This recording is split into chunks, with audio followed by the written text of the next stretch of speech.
எப்படி வந்து ஒரு வீடியோ வைரல் ஆகுதோ அதே மாதிரி தான் திருமண வாழ்க்கையும் வைரலாக மாறுமா.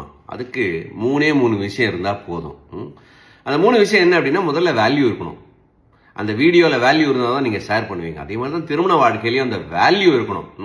ஒருத்தருக்கு ஒருத்தர் உதவுறது, சப்போர்ட் பண்ணுறது, எப்பயாவது தேவைன்னா அந்த சின்ன சின்ன விஷயங்களை கேர் பண்ணுறது, இந்த மாதிரி வேல்யூ இருந்தால் மட்டும்தான் திருமண வாழ்க்கையும் வைரலாக போகும். ரெண்டாவது, அந்த வீடியோ என்டர்டெய்னிங்காக இருக்கணும். என்டர்டெய்னிங்காக இருந்தால் மட்டும்தான் நம்மளால் அதை ஷேர் பண்ண முடியும். அப்போ ஏதாவது ஒரு விதமான ஒரு கிரேசினஸ் இருக்கணும், லூஸ்தனம் இருக்கணும், சில்லினஸ் இருக்கணும், நிறைய சிரிக்கணும், அன்பு இருக்கணும், ஜாய் இருக்கணும். அதில் முடிஞ்சு சீர்சா வச்சுனே இருந்தா எப்படிங்க வைரல் ஆகும் வாழ்க்கை? ஆகாதில்ல.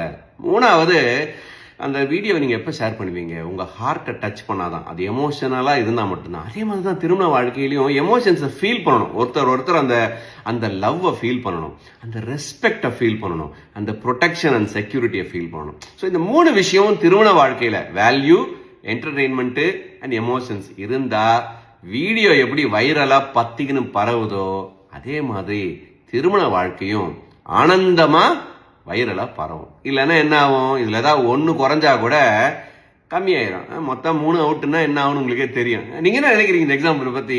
உங்கள் வாழ்க்கையில் எப்படி இருக்குது? வேல்யூ இருக்கா, என்டர்டெயின்மெண்ட் இருக்கா, இல்லை எமோஷன்ஸ் இருக்கா? எது இல்லை இருக்குது? கமெண்ட் பண்ணுங்கள், படித்து தெரிஞ்சுக்கலாம். தேங்க்யூ.